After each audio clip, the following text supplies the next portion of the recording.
민주당의 안보정치 공세가 도를 넘고 있습니다. 북한 무인기 도발에 대한 정치 공세에 앞서 민주당이 먼저 해야 할 일은 대한민국 안보를 무너뜨리고 망쳐놓은 것에 대한 사과부터 하시기 바랍니다. 2014년 북한의 무인기 출현에 따라 박근혜 정부가 적어도 탐지레이더 도입을 2015년부터 시작을 해 2019년 문재인 정부에서 계속 사업으로 완성을 한 것입니다. 문재인 정부는 숟가락만 얻는 호사를 누렸습니다. 2017년 문재인 정부에서 사드 기지를 촬영하고 넘어가다 추락한 무인기가 발견이 되었어도 문재인 정부는 안보에 관한 어떠한 조치도 하지 않았습니다. 당시 민주당 김병주 의원이 3군 단장이었는데 무엇을 했는지 되돌아보시기 바랍니다.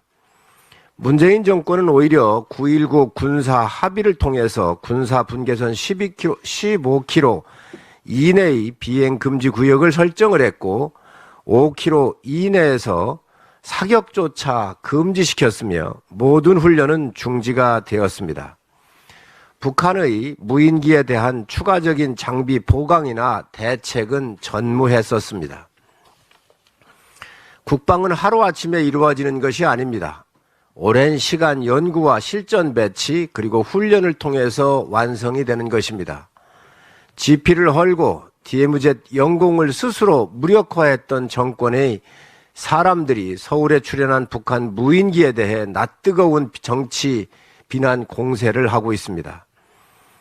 분명 북한의 무인기가 서울 상공을 누비고 가는 동안 대처가 잘못됐던 것은 사실입니다. 이 부분은 윤석열 정부에서 반드시 보강하고 책임질 사람이 있으면 책임을 물을 것입니다. 민주당 김병주 의원이 사성장군 출신이라는 신뢰도를 앞세워 대한민국 안보 불안의 선봉장으로 나선 느낌입니다. 김병주 의원은 대답을 해야 합니다. 소형 무인기를 잡으려면 수십 대의 레이더와 감시 장비를 동원하여 항적을 철저하게 조사 분석을 하고 중첩해서 종합 판단을 해야 합니다. 한 개인이 지도에서 30분 만에 그릴 수 있는 문제가 아닙니다. 국방은 과학입니다. 그렇다면 수천억 원이 들어가는 레이더와 TOD 같은 감시 장비가 왜 필요하겠습니까? 김병주 의원은 30분 만에 손으로 그려보면 알 수 있다고 했는데 대체 그 신통력은 어디에서 나오는 것입니까? 왜 17년 상주 기지, 사드 기지를 촬영하고 돌아가던 북한 무인기 항적은 왜 당시에 30분 만에 설명을 못 해냈습니까? 여러 대 레이더로부터 축적되어 있는 자료 영상을 다 복구하는데도 오랜 시간이 걸립니다. 그중 한 레이더에서 지나간 흔적이 발견이 되어 소수 의견으로 제시한 것입니다. 그런데 김병주 의원은 지난 28일 대통령실이 찍혔다는 것을 이미 알고 있었습니다. 김병주 의원은 어떻게 북한의 무인기가 용산을 지나갔는지 또 어떻게 알게 되었는지 그 정보 소스를 누구로부터 얻었는지 명명백백하게 밝혀야 합니다.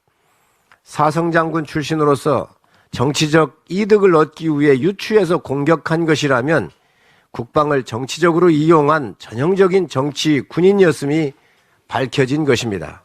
그에 대한 책임을 져야 할 것이며 밝힐 수 없는 것으로부터 정보를 받았다면 더 큰 문제입니다.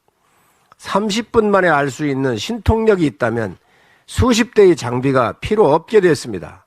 그 정도의 신통력이 있다면 국회의원보다는 우리 전군을 교육시키는데 남은 여생을 바치는 것이 더 값진 일일 것입니다.